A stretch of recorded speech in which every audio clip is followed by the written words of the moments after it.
Good news, everyone! We're back with more Futurama. This is Season 6, Episode 23. Last time, Fry cared for this egg until it hatched into a bone vampire. What a ridiculous animal. Fry almost thought he had to hunt him down, but the villagers on the planet actually appreciated Mr. Peppy killing the overpopulated livestock. But this next episode is called All the President's Heads. I wonder if any of them want to run for president again over Nixon, because somebody has to be more qualified and would be a better leader, right? And I wonder if Obama will show up since he became president, like, soon before the last Futurama movie.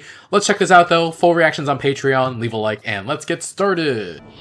Good news, everyone. Remember when you asked to see my family tree? No. Ta-da!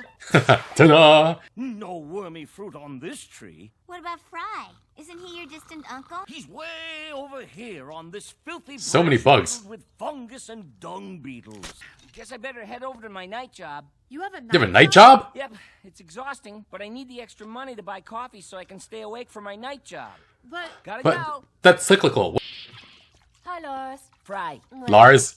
Out to my night job. Remember, You have a night job? no head bowling and no Head bowling. parties. Hey, Fry, I challenge President Taft here to a pie-eating contest. You're on, Skinny. Sorry, guys, you know the rules. No President fun Chow. allowed. We have FDR. beer, but running out of beer. That's not the saying. One small get-together, but let's keep it quiet and dignified. Oh boy. You grow hemp. Yes. And you do what with it? All manner of things. Manufacture paper, fabric, rope. Oh, well, nice talking to you. Why, I used to smoke about 5 feet of rope a day. Let me give you my pager number. Oh my god. Farnsworths are a remarkable... Farnsworth? That name is a stain How on do you American spit? history. One of the worst traitors of the Revolution, David Farnsworth, was a notorious British agent and counterfeiter. He conspired to bring down our nation with his fraudulent currency. He's dancing with Martin Van Buren. I've seen Ulysses Grant. He owes me a cheroot. He's over there, puking in the bushes. Oh, in the bushes. Hey, LBJ. You want to get drunk? Hell yeah. Oh, no, that's not what that... No! Hint of Vitalis and... Wow! You're some kind of marvelous lobster man. Right on. Say, you got any real soup or just this schlock? They get transported to the year that these presidents are in? Wait, what? A total head trip. Oh god. And we're getting transported. Whoa, a speakeasy. Hey, Dutch, the new still is here. I'm not a still. I just smell like one. Aha! Dr. Cahill, do I detect a trace of opalescence? To preserve the heads, we use a rare Opalescence. form of powdered crystalline opal. Why did it give us those hallucinations? Because it didn't. Yaha. Opal Yaha. has unusual temporal properties. Look! Schlock Unwelcome or guest. schlock? What? Coast clear. You hid in here? Mug.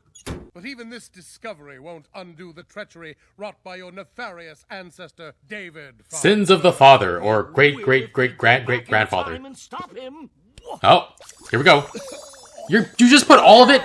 Where Oh are boy. we? Also, when are we? 68th and Broadway, colonial era. That's nowhere. There's no... Rush hour. Rush hour. The cow is rush hour. April 17th, 1775. Say, on this exact date, the Continental Congress was meeting secretly in New York. Ah, 'tis just our new crock pot. Watch it, Wiggy. I ain't no stinking He keeps crock. getting We'll see about that. in mistaken 5 for... hours. We need help locating the treacherous forger who forged this forgery.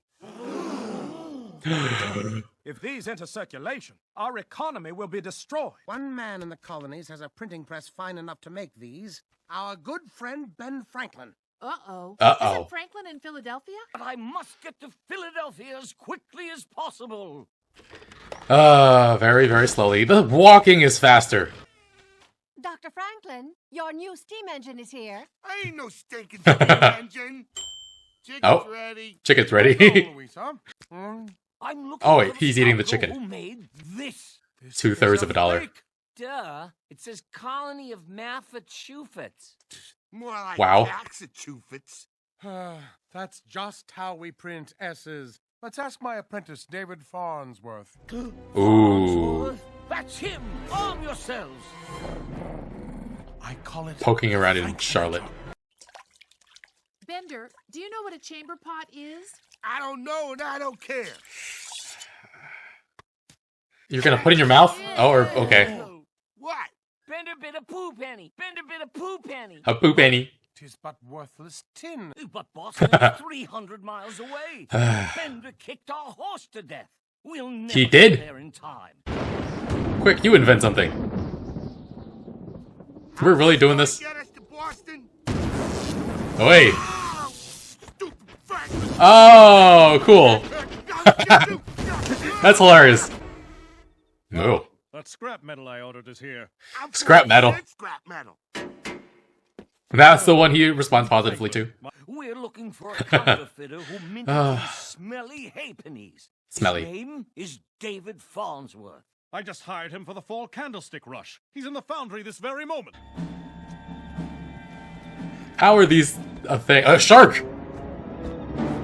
A shark. Yeah. What?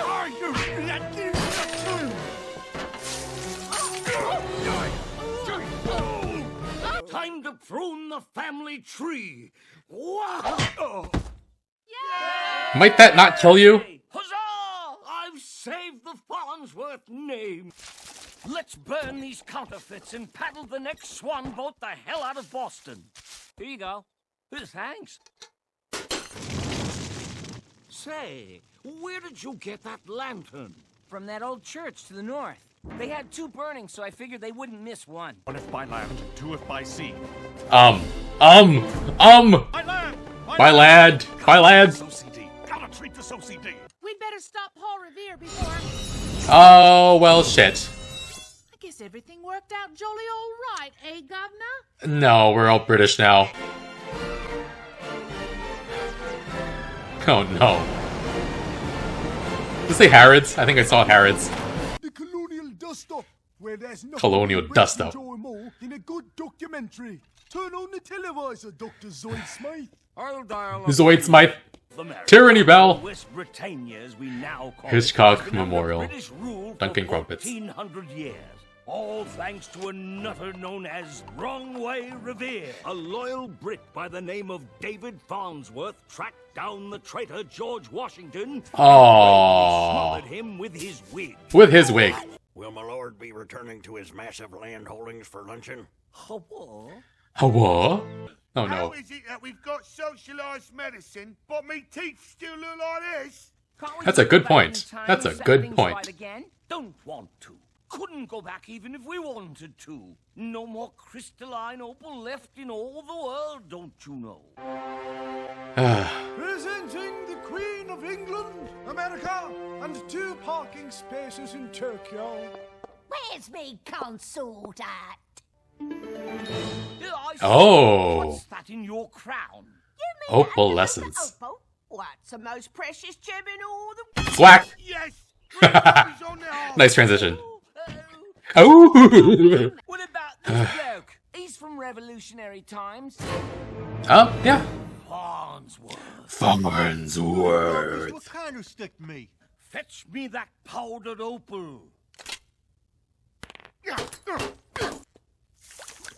It's time to restore Lick. dignity to the Lick. Farnsworth name. Oh, we did it. There. That time I left both lanterns in place. I hit That's all it took. Farnsworth much, much harder. Our republic and the Farnsworth family name are saved. And no one will ever know. Bite my finey metal aff. What did they do? What did they do while they were there? Oh no. I cut my own hair and I don't know if I did a good job. Anyway, I'm glad they were able to fix mostly everything. I guess everything's pretty much back to normal now, except for Bender being celebrated. There was a flag of him hanging in the president's wing of the museum. And a little curious about the details of how they fixed everything, but I assume it boiled down to not taking one of the lanterns away so that Paul Revere knew whether or not they were coming by land or by sea. Huge changes made to history with just one lantern. Who would have thunk it?